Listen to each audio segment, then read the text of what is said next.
You're very welcome back to the show. Now, the face of heart disease is changing. Once considered a man's disease, today the number of deaths from heart disease in men and women are virtually the same. I'm joined now by Dr. Róisín Colleran, consultant at the Matter Private Network, to educate and empower women to make their heart health a priority. You are very welcome to the show. Thank you so much for joining us today, Róisín. Thanks so much for having me on, Elaine. It's an absolute, my pleasure. It's lovely to talk to you because I think, and myself included, you don't associate heart attacks and cardiovascular disease normally with women. The misconception is that it's a man's disease. Nothing could be further from the truth. Yeah, that's completely right, Elaine. This is a very common misconception, but as you mentioned, cardiovascular disease is the #1 killer of women in Ireland. So 1 in 2 women in Ireland will die with cardiovascular disease. That's about 5,000 women per year. Yeah, and it's something that's we're not educated enough about, I don't think, anyway, because we're very good at checking our other halves or our partners or our brothers or our dads for that sort of thing, but not so much ourselves. We're a bit hypocritical when it comes to that, I think. What are the main symptoms and signs women should look out for? Are they similar to men? So I guess in both men and women, the most common symptom of heart attack or stroke is chest pain. And that would typically be central chest pain behind the breastbone, often described as a pressure, a heaviness or a tightness which can radiate to the jaw or down the left arm. And with angina, this would generally come on during exercise and go away with rest. During a heart attack, it'll often come on at rest.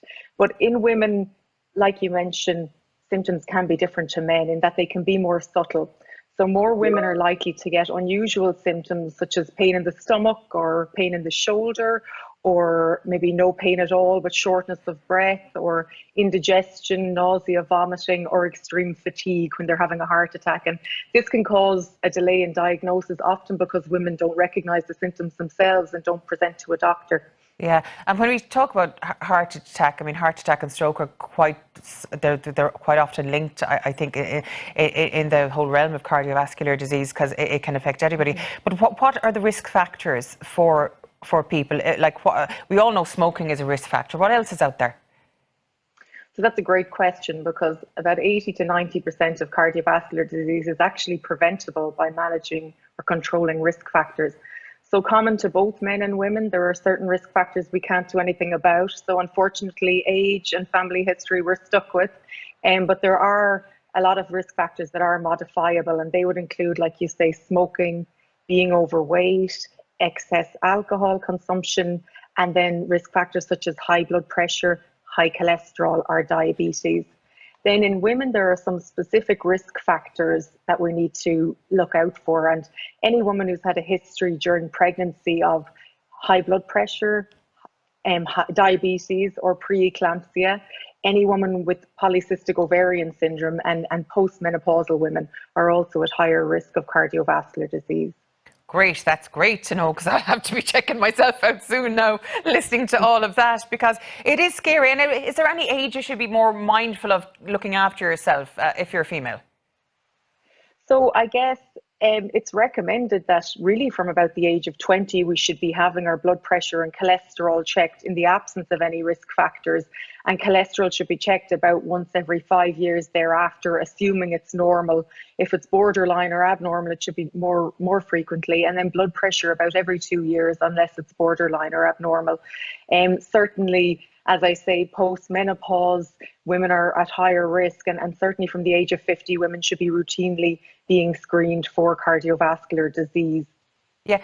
Can I ask you about something that I hear a lot? It's like where your fat is distributed in your body.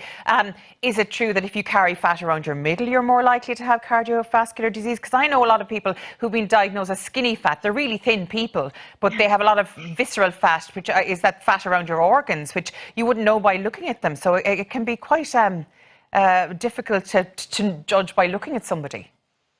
Yeah, that's very true. So there are studies that show that central obesity or central fat deposition is associated with what we call the metabolic syndrome. And this is a kind of a spectrum of conditions, I guess, including blood pressure, diabetes or pre-diabetes, and high cholesterol, all of which increase your cardiovascular risk. So certainly, yeah, people with a more apple shape or more central fat distribution would be at higher risk of cardiovascular disease in general.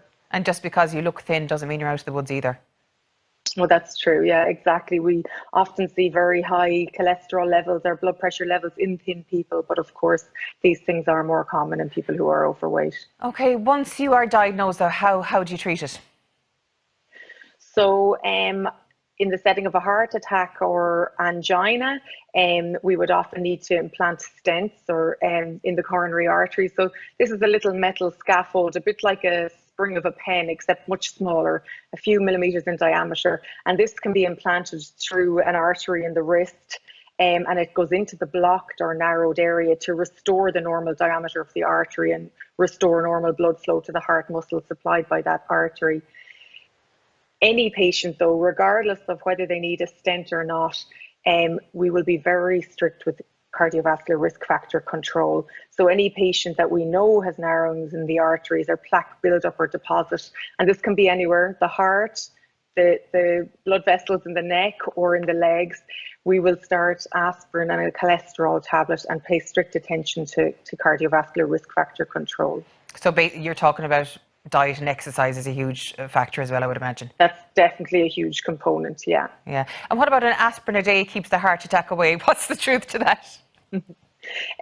So definitely for people with established cardiovascular disease, this is true. But I guess in general, you know, with any therapy that we would start, we would always weigh up the pros and cons or the risks and benefits as we refer to it. And that's because any therapy, even aspirin, has potential risks. So aspirin's a blood thinner and can obviously increase bleeding and can be hard on the stomach.